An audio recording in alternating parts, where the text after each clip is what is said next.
आचार्य श्री महाराज जी दीप कमल शर्मा।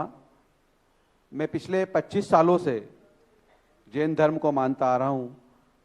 प्रतिदिन मंदिर भी जाता हूँ, अभिषेक भी करता हूँ।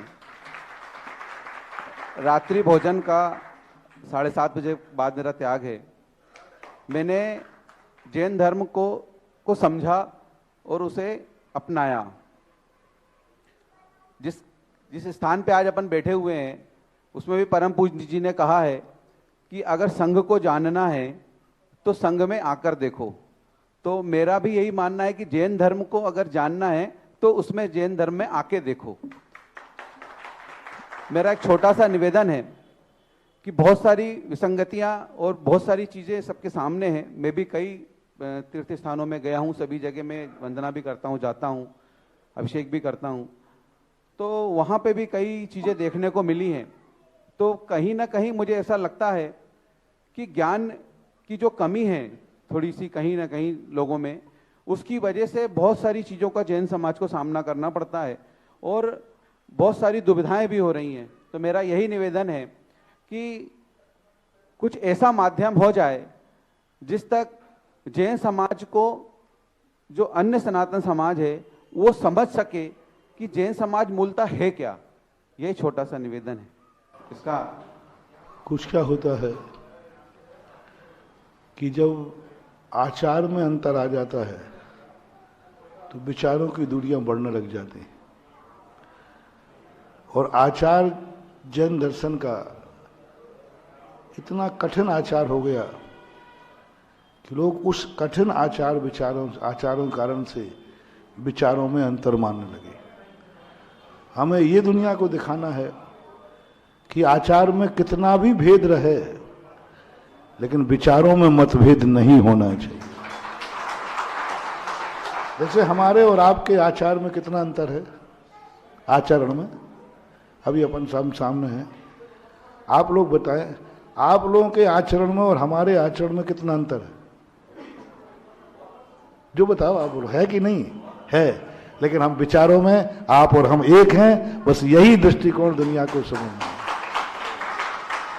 कि आचरण का पक्ष एक अलग होता है जो शक्ति को निर्धारित करता है, जिसके लिए शक्ति चाहिए।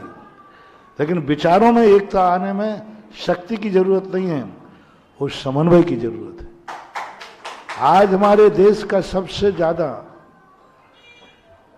ज्यादा सांप्रदाय की संख्या, यदि विश्व में सबसे ज्यादा संप्रदाय हैं तो कहाँ है? सबसे ज्यादा कोई विश्व में देख लीजिए, 1 2 कहीं सबसे ज्यादा भारत में संप्रदाय है। लेकिन गर्व है कि संप्रदाय विशेष है, आचरण विशेष है, चर्या अलग अलग है सबकी, लेकिन विचार एक है, इसलिए भारत महान है। विचारों में मतभेद हो जाता है तो घर भी टूट जाता है। आचार गरीब जरूरी नहीं कि पिता का आचरण और पिता बेटे का आचरण एक हो। सबके आचरण में भिन्नता हो सकती है, समाज में भी भिन्नता है। लेकिन यदि विचारों में भिन्नता ना आए तो बहुत बड़ा ये आचरण की भिन्नता बनी रह जाएगी और विचारों की एकता बनी रह जाएगी। और विचारों की एकता से मनभेद नहीं होता, आचरण की भिन्नता से मतभेद होता है। मतभेद होना कोई बड़ी चीज नहीं। एक मीटिंग आप करते हो, अनेक प्रकार के लोग अपना विचार रखते हैं, भाई मेरा मत यह है, मेरा मत यह है। कहीं गड़बड़ी नहीं है, मत रखने का अधिकार है कि नहीं है, लेकिन मत मनभेद में नहीं बदलना चाहिए। अच्छा तुमने मेरी बात नहीं मानी, आ जाओ बाहर, ये मनभेद हो गया। तो आज वैचारिक एकता का समय है आज के युग में, क्योंकि आचरण को हम एक कर नहीं पाएंगे। और आचरण एक हो जाएगा उसी दिन भारत का नाश हो जाएगा। आचरण एक हो जाएगा उसी दिन भारत का नाश हो जाएगा। सपोज हम सामने बैठे हैं, हमारा तुम्हारा आचरण एक हो जाए तो बोलो क्या होगा?